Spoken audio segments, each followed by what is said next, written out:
నేను లైన్లో లేను. నాకు కేంద్ర హోంమంత్రి శాఖ ఇచ్చింది నాకు.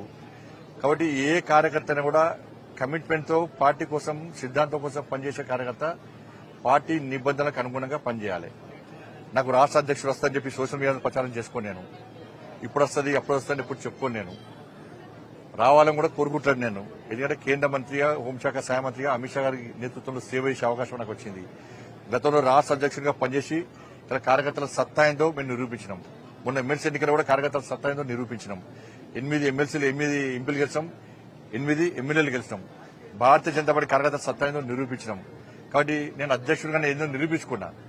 కాబట్టి నేను అందరి లెక్క ఏదో ఇప్పుడే వస్తుంది అప్పుడే వస్తుంది వచ్చింది నన్ను కలవండి అని చెప్పి చెప్పుకునే ప్రయత్నం మా పార్టీలో జరగదు. అది అటువంటి పద్ధతి మా పార్టీలో ఉండదు.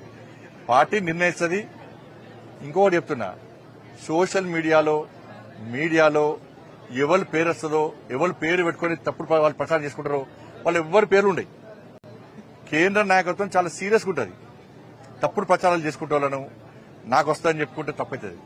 పార్టీ ఒక క్రమశిక్షణ పార్టీ, సిద్ధాంతం కోసం పనిచేసే పార్టీ. ఈ పార్టీని పదవిలకు అనుకో ఒక బాధ్యతకు అనుకుంటాం.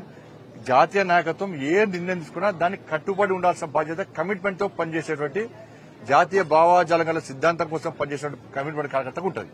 ఇది గుర్తుంచుకోవాలి. అందరం కూడా కార్యకర్తలను కన్ఫ్యూజ్ చేయొద్దు, ప్రజలను కన్ఫ్యూజ్ చేయొద్దు. తప్పవుతుంది. ధన్యవాదాలు.